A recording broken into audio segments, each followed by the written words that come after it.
é uma violência, né? Eu acho que involuntária é um nome bonito de dizer. O que eu vejo várias clínicas fazendo é um sequestro de pessoas. Meu nome é Luiz Fernando Calduro e eu sou voluntário da Federação de Amor Exigente, que faz atendimentos para dependentes químicos e seus familiares. E eu sou a favor da internação involuntária de usuários de drogas dependentes químicos.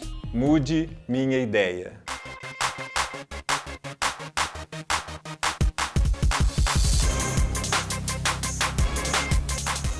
Boa tarde, tudo bem? Meu nome é Luiz Fernando e seu?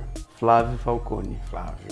Oi, Natália. Olá, tudo bem? Tudo bem, eu sou o Luiz Fernando, do Amor Exigente. Oi, Gabriela, bem-vinda. Época de pandemia, né? De pandemia. Eu estou aqui para defender a ideia do amor exigente e minha, particular, que somos a favor da internação de dependentes químicos, usuários de drogas, involuntariamente. Certo. Eu gosto muito de dizer que eu penso que qualquer tipo de internação é apenas o primeiro degrau para se atingir a recuperação da dependência química. Eu também penso que a internação involuntária é reservada para os últimos casos. Muito mais interessante quando há um tratamento voluntário, uma adesão do paciente a esta doença terrível, né, que nós conhecemos, que é a dependência química, que pode levar a óbito, não é? Sim. Mas o que muitas vezes nós percebemos no amor exigente, Flávio, é que a família está talvez até mais adoecida do que o próprio dependente químico. E ela não tem condições de ajudar esse dependente químico, em muitas vezes. E por isso que os grupos de auto e mutuajuda são interessantes, porque eles trazem informação.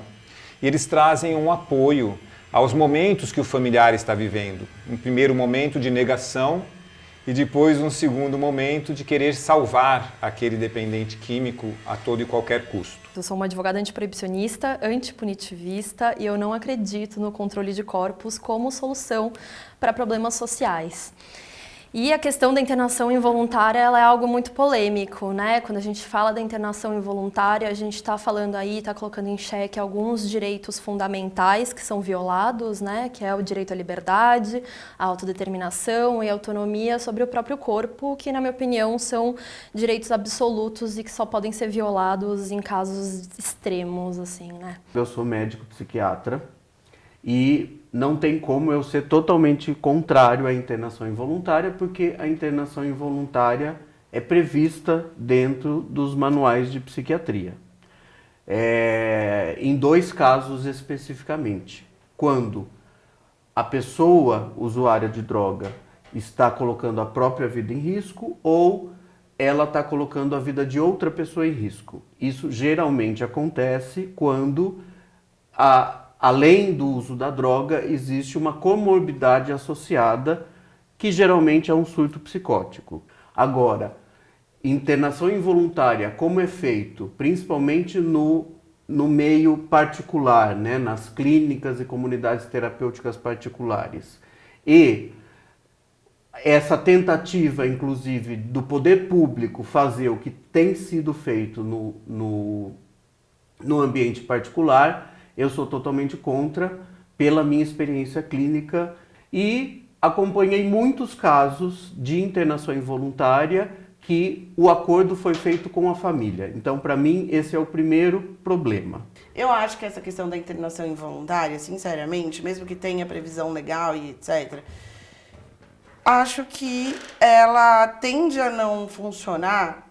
Por quê? Como que alguém vai decidir por você? Né? É muito difícil alguém que decida por você. Também sou mãe, né? E percebo que conforme meu filho vai crescendo, muito mais, menos eu posso decidir e mais eu devo direcionar, mais eu devo apresentar de um leque de possibilidades. Porém, quando chega este momento do risco de vida do próprio paciente ou do risco de vida da família, nós somos absolutamente favoráveis a esta internação, porque há uma chance de que a pessoa volte à vida. Há uma chance, pequena que seja, de haver um primeiro momento de desintoxicação. E você, como psiquiatra, sabe que quando há a desintoxicação, quando há um momento de abstinência, paralelamente ao tratamento da comorbidade, como você se referiu há pouco, há uma chance da pessoa ver com mais clareza o que está acontecendo. A internação involuntária em larga escala, como já é feita no meio particular, cientificamente ela tem uma baixíssima eficácia para o propósito a que se propõe, que é a abstinência. Os estudos que eu conheço, que fizeram o segmento de 2 anos de uma pessoa que foi internada involuntariamente e depois de 2 anos viram o que aconteceu com essa pessoa, a maior parte das pessoas, ou seja, 95%, ainda continuava usando drogas. A gente tem uma variedade de pessoas, né, com vivências diversas, com realidades diversas,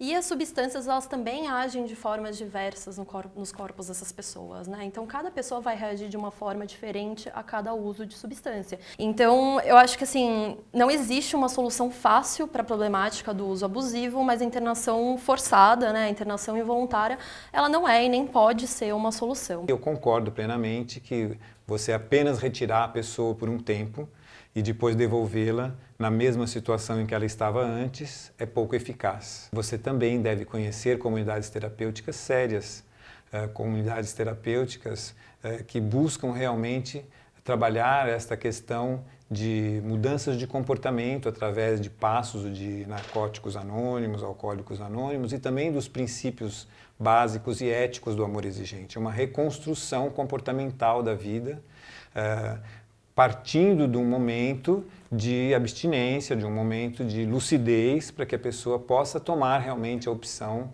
do que ela vai desejar para a sua vida dali para frente. A internação involuntária, e inclusive já acompanhei casos, ela é um processo de muita violência, quando o sujeito não participa da decisão de se autocuidar.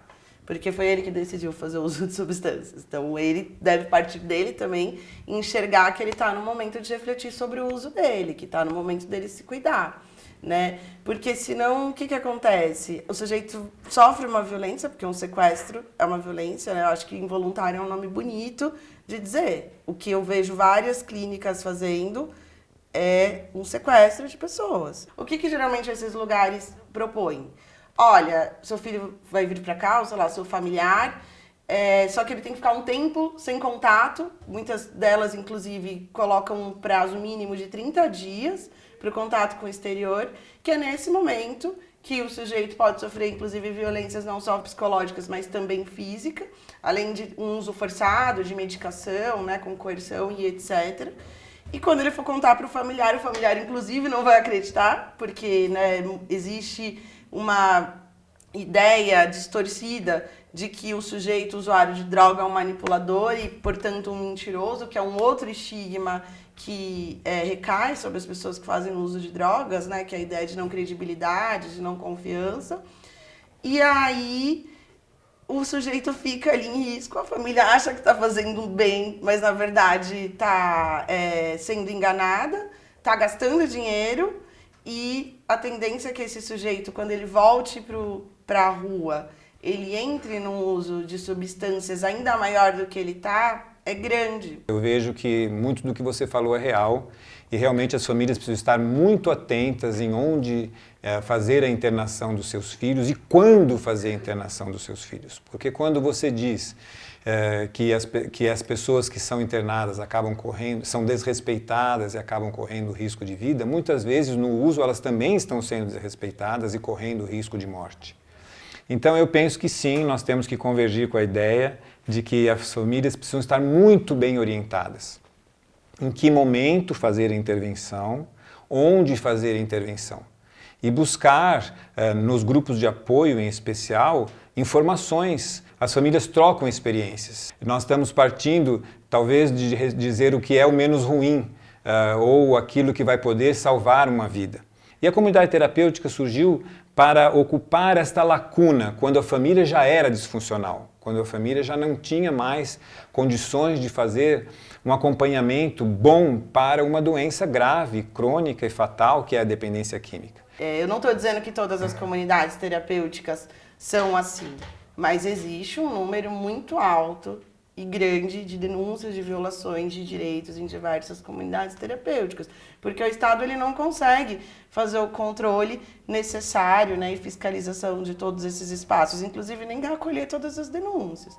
O apoio da família, isso é muito importante. E a pessoa querer se ajudar também, né? Você tem que mudar padrões de pensamento, padrões de resiliência. Precisa de muita coragem para isso. Parece fácil, mas não é. Apoio, tanto psicológico como médico, clínico, emocional principalmente. Muita força de vontade. Por mais que você tenha tratamentos e apoio, só você consegue sair dessa situação. Não estou defendendo que a gente saia pelas ruas catando os dependentes químicos e internando involuntariamente. Mas sabemos que às vezes isto é necessário, porque o risco de morte é real, não é, Flávio? É real e eu acho interessante você trazer essas questões. Em primeiro lugar, a gente entender que, você sabe muito bem disso, que a dependência química é uma doença familiar, na verdade, né?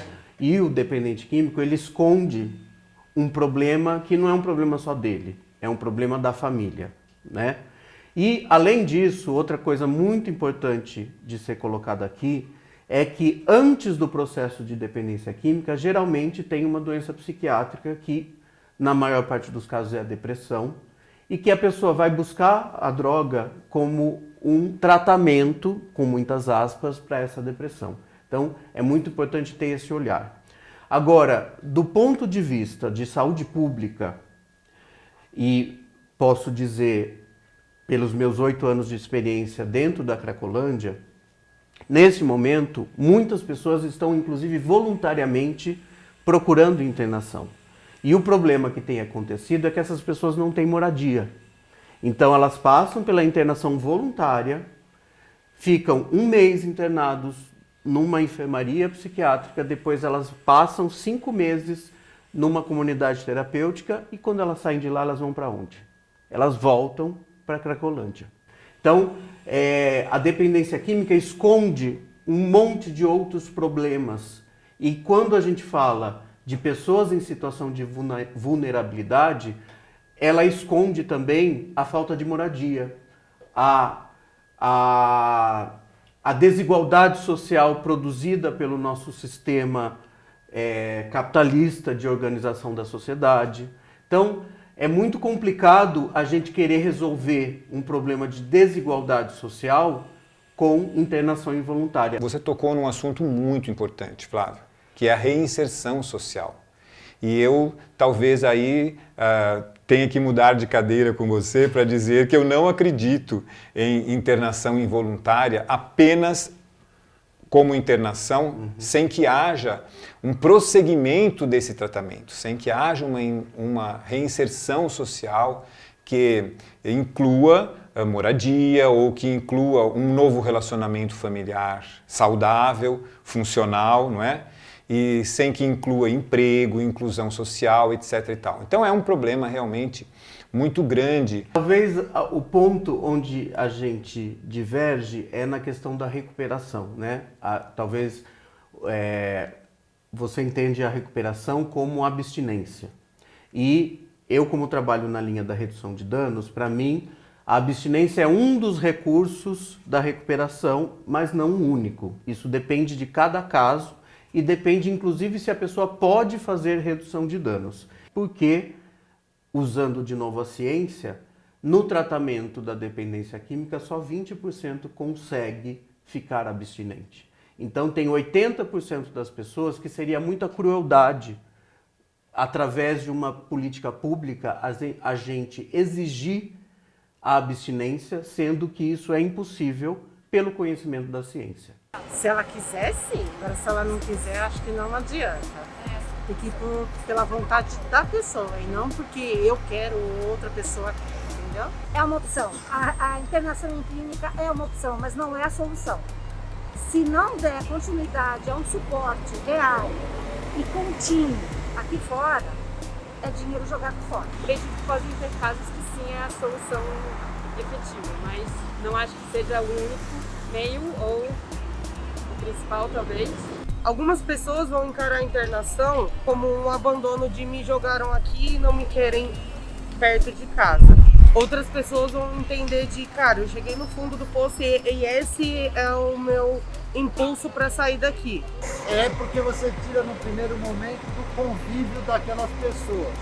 Então acaba sendo tipo 880. Para alguns serve, para outros acabam não servindo. Eu acho que se a pessoa quisesse realmente uma internação, o que deveria mesmo ser tocado era principalmente questões internas da pessoa. Acredito que qualquer mudança que a pessoa faça vai variar muito se ela realmente mudou interiormente, sabe? Eu concordo que às vezes, pelo fato da pessoa estar em um uso mais intenso, ela pode estar se colocando em situações de risco para si ou apresentando risco para outro. Se ela está apresentando risco para outro, na verdade o nome disso é crime, né? E aí tem por exemplo, sei lá, se ela estiver causando um risco para a esposa, né, filhos, etc. Medida protetiva, isso não tem dúvida, né? E digo não que eu sou a favor da judicialização de todos os casos, mas é isso. Hoje, o instrumento que nós temos para causar ainda algum tipo de defesa dessas mulheres e dessas crianças, desses filhos, é a Lei Maria da Penha e medida protetiva, certo? Feito, e tem também a Lei do Idoso, né, que dá para a gente chegar nisso, etc. Isso é uma coisa.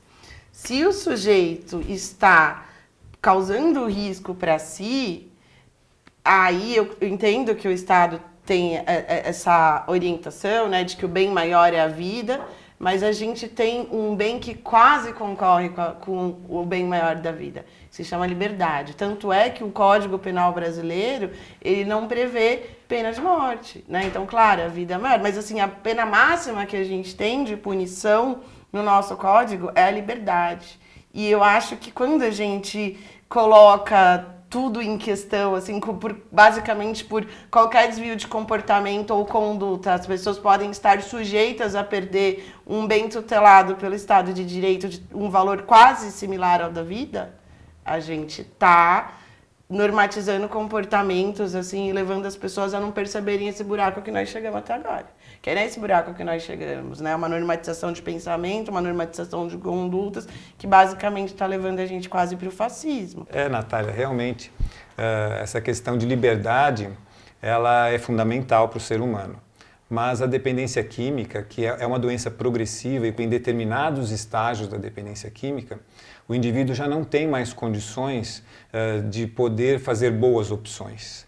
A liberdade, ela é muito bem-vinda quando há uma conscientização, quando a pessoa sabe exatamente o que pode ou o que não pode acontecer para ela. Mas enquanto ela está num período de negação, e você sabe que a dependência química também é chamada por adicção, não é? Que quer dizer escravidão.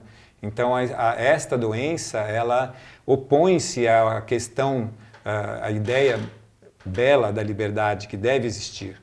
Mas em determinados momentos, o adicto já não tem mais condições, ele já está escravo da droga, que vai fazer com que ele tenha uma doença progressiva e que possa fazer com que ele chegue a óbito. Essa perspectiva de que a dependência química tira totalmente o agenciamento de ações, ela esconde, na verdade, um monte de outras coisas, sobretudo se a gente está falando sobre responsabilização, criação de contornos e uma nova postura de vida.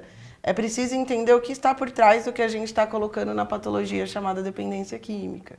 Entende? Um tratamento terapêutico aprofundado e sério, o sujeito pode chegar com um uso abusivo de drogas, um uso muito agudo, só que isso é entendido como um sintoma de alguma coisa que precisa ser investigada num processo terapêutico profundo e longo.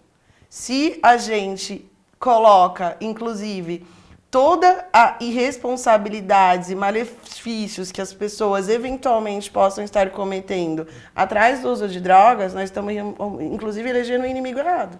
Que a gente está dizendo que uma substância, inclusive, que não tem vida, né, ela está escravizando pessoas. Isso é meio contraditório, sabe? Assim, porque tem que ter um agenciamento. Sobretudo, assim, se a droga escravizasse o sujeito, ela teria que ser uma persona para conseguir ter agência sobre essa situação. Então, essa perspectiva, para mim, inclusive, ela é muito mais desresponsabilizadora do sujeito. O problema não está nas drogas, o problema está nas pessoas, nos seres humanos e nos contextos sociais que elas estão postas, né? Então, o porquê que eu não acredito nesse modelo de abstinência? Porque eu acho que é isso, o problema está no ser humano, não está na droga, né? O ser humano, ele pode fazer um uso social responsável dessa substância. O uso de drogas, ele é separado num uso responsável e num uso abusivo que pode vir a acarretar numa dependência química. E o que a gente vê é isso, é uma higienização, né? A internação involuntária no Brasil atualmente tem sido tratada como eram os manicômios na década de 70. Então se retira da sociedade os indesejados, coloca nesses manicômios para que eles apodreçam ali. É realmente um processo difícil e complicado de nós localizarmos, porque nós estamos falando de várias situações. Como eu falei no começo, né? Não existe uma solução fácil para a questão do uso abusivo de substâncias no Brasil. E não existe porque o tratamento, como as pessoas lidam, né, como os profissionais vão lidar com essa pessoa, tem que ser um tratamento totalmente individualizado, né? E isso é previsto tanto pela lei antimanicomial quanto pela lei de drogas, que cada indivíduo é um indivíduo e o tratamento tem que ser feito exclusivamente em benefício dessa pessoa. Ela até fica o período que é, mas depois volta tudo ao normal, né? Dependendo do grau, eu acredito que sim. Infelizmente, eu acredito que sim. Porque se a pessoa ela está totalmente fora do seu raciocínio lógico, da sua coerência, ela está totalmente absorvida pelo vício, é o vício que fala, não é ela. Eu, a princípio, diria que não sou a favor, mas eu não sei se tem casos onde a pessoa está realmente muito, muito mal, assim, a ponto de perder a vida, que aí ela precisa de uma intervenção. Dependendo do estágio da pessoa, eu diria que não. A internação involuntária, muitas vezes ela se faz necessária, porque é a única maneira da pessoa dar uma pausa, respirar e refletir, porque quando a pessoa está dentro da adicção, até a linha de raciocínio dela muda. Num primeiro momento, sim. Mas se as pessoas que estão lá não conseguir interiorizar e a própria pessoa não interiorizar que ela quer sair, não adianta. Geralmente quem mora embaixo da ponte está lá porque quer. Quando a gente vai tentar tirar de lá, eles dizem que não estão felizes porque vivem entorpecidos por álcool e drogas. Para sair de lá, tem que trabalhar e vencer seus vícios, pois no Brasil internação compulsória são casos raros. E são mesmo, não é? São mesmo. É falar da habitualidade porque aquilo que eu comentei, né, no início da minha fala, a liberdade ela é um bem também que precisa, inclusive, sobretudo, ser garantido pelo Estado. Então, sair retirando a liberdade das pessoas é algo muito grave e o Estado brasileiro ainda parece que se preocupa com isso, apesar de ser bastante seletivo, né, em como aplica as suas sanções.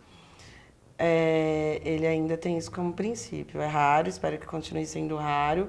Não estou dizendo que quem se interna voluntariamente necessariamente vai deixar de fazer uso de substância. Porque exigir a abstinência do sujeito que faz uso de substâncias é basicamente você pedir a coisa mais difícil. E aí, por que mesmo quem se interna voluntariamente depois volta a fazer o uso de substâncias? Ainda que de maneira diferente, muitos, inclusive, relatam que diminuíram o uso, mas voltaram e etc. Então, a gente está falando, às vezes, de um processo de reeducação. Porque as pessoas podem modificar a sua relação com as coisas, a depender dos contextos, inclusive. Tudo tem um contexto, inclusive o próprio uso de substâncias. Com lei ou sem lei, a única saída para os dependentes de drogas são tratamentos ambulatoriais e psicológicos, mas a vontade do usuário é que vai fazer a maior diferença. Tá alinhadíssimo com o que eu penso, né? Eu concordo completamente. A vontade do indivíduo tem que ser sempre soberana. Nós temos que respeitar a liberdade, a autonomia e a autodeterminação dessas pessoas. Se a gente não respeitar isso, a gente perde o conceito de sociedade, a gente perde nossa individualidade e isso é fundamental, não tem como. É para você ver como tudo na vida é uma questão de ponto de vista. Eu também concordo com isso, mas eu penso que em determinado momento, quando há uma total falta de lucidez ou um risco de morte, o indivíduo tem que ter a chance de uma parada, de uma desintoxicação, para que ele possa seguir adiante, aí sim absolutamente livre, absolutamente apto a fazer boas escolhas, porque liberdade é uma coisa relativa quando as escolhas são ruins e podem levar pessoas à morte ou a própria pessoa ou a sua família. Eu não acredito nessa visão estereotipada de usuários, né, de dependentes químicos, de ausência de realidade, de ausência de consciência. E aí ela volta para a questão de que são todos sujeitos de direitos. Tem uns especialistas na internet afirmando que a internação involuntária é traumática para o usuário de drogas. Amigo, viver como um zumbi sem cérebro deixa trauma na família toda e, em muitos casos, até nas vítimas dos drogados. O que você tem a comentar, Flávio, sobre esse tweet aqui? Muita coisa, eu vou tentar resumir. Primeira coisa, a forma de falar sobre as pessoas que usam drogas, principalmente moradores de rua, como zumbis, isso é uma estratégia para desumanizar essas pessoas e legitimar uma série de violações de direitos humanos que têm sido praticadas nos últimos 4 anos, principalmente aqui na cidade de São Paulo, com essa população, numa forma que a gente entende como punitivismo. O que é o punitivismo? Ou você se interna e fica abstinente, se você não se interna e fica abstinente, a gente joga bomba na sua cabeça. Porque se eles são zumbis, eles não são mais seres humanos. E se eles não são mais seres humanos, a gente não precisa respeitar os direitos humanos com essas pessoas. E eu penso que sim, que o dependente químico precisa ser muito respeitado.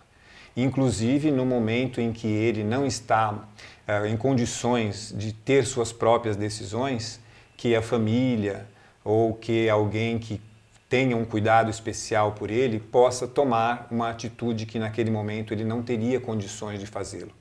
É isso, meu amigo, mas eu penso que nós precisamos sim, nós todos que trabalhamos com dependência química, nós todos que acolhemos dependentes químicos, precisamos ter um olhar muito carinhoso para com eles. E antigamente, não sei se você é dessa época, que se dizia que dependente químico é tudo igual.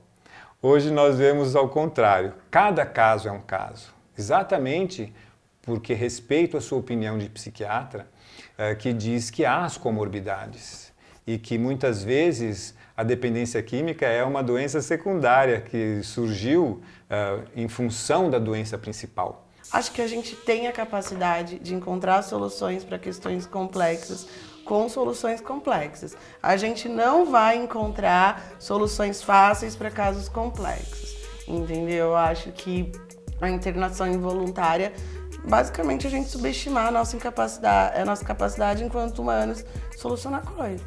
Muito bem, muito prazer em conhecer você, Gabriela. Um prazer também.